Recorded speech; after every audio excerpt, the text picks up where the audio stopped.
जी बिस्मिल्लाहिर्रहमानिर्रहीम। आपको पता है कि मैं भी माड़ा मोटा दिहाड़ी पे काम करने वाला काफी अरसा ही मतलब मिल मिला के तो 5-6 साल सहाफी रहा हूं।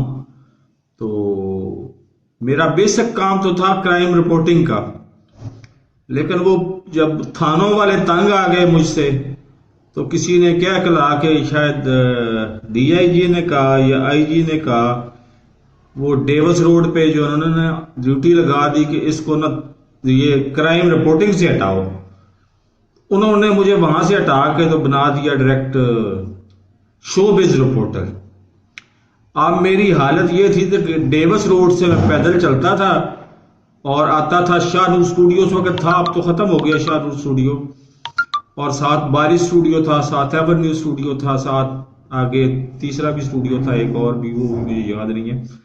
बहरहाल इधर तो इस हवाले से मैं मॉडल्स को और हीरोइंस को और हीरोज को बड़ी अच्छी तरह से जानता हूं, और मुझे ये एजाज हासिल है कि सुल्तान राय मेरे ऊपर बहुत ज्यादा शफकत किया करते थे।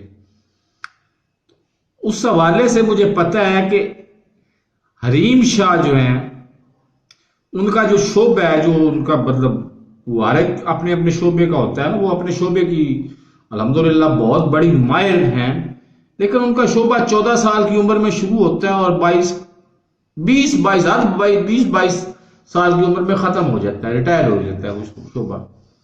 अब तो उन्होंने बाकायदा शादी करके तो रिटायरमेंट का ऐलान भी कर दिया है।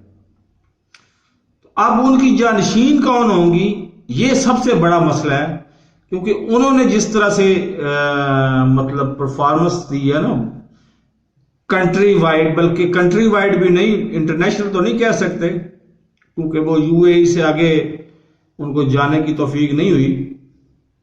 गई भी हैं तो वो उधर मतलब इतनी अहमियत नहीं है।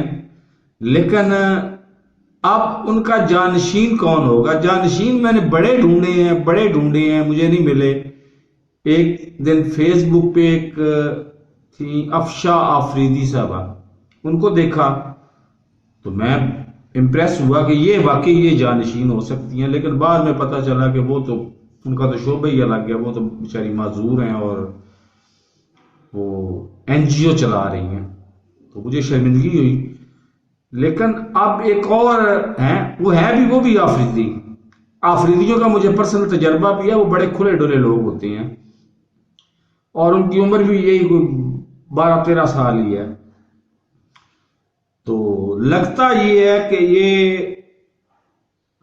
अगर संदल खटक ना बनी, क्योंकि इस वक्त कायम मकाम तो संदल खटक ही है ना इनकी, क्योंकि वो औहदा तो खत्म हो गया इनसे ऑटोमेटिकली, जब इन्होंने शादी कर ली तो इनका औहदा तो खत्म हो गया। तो अब कायम मकाम जो है वो संदल खटक है, सजादा नशीन उसकी ना अपना इस शोबे की। तो संदल खटक के बाद जो परमानेंट सजादा नशीनी है ना, वो मारिया अफरीदी साहब को मिलेगी, क्योंकि ये मतलब उनकी कारनामे 11-12 साल की उम्र में उनके जो कारनामे सामने आ रहे हैं, तो डेफिनेटली मैं पेशीन गोई कर सकता हूं कि आने वाला वक्त अपना मारिया अफरीदी साहब का ही है। तो मेरे चैनल को सब्सक्राइब नहीं किया तो सब्सक्राइब कर ले, साथ लगे बेल आइकन को दबा के नोटिफिकेशन को ऑन कर दे, ताकि मेरी हर नई आने वाली वीडियो को नोटिफिकेशन आपको बर वक्त मिल सके। और मेरी वीडियो को ज्यादा से ज्यादा लोगों में शेयर करो। मैंने महीने में मोनेटाइज होना है, अल्लाह दा वास्ता जे रहम कर लो मेरे ते। अल्लाह हाफिज।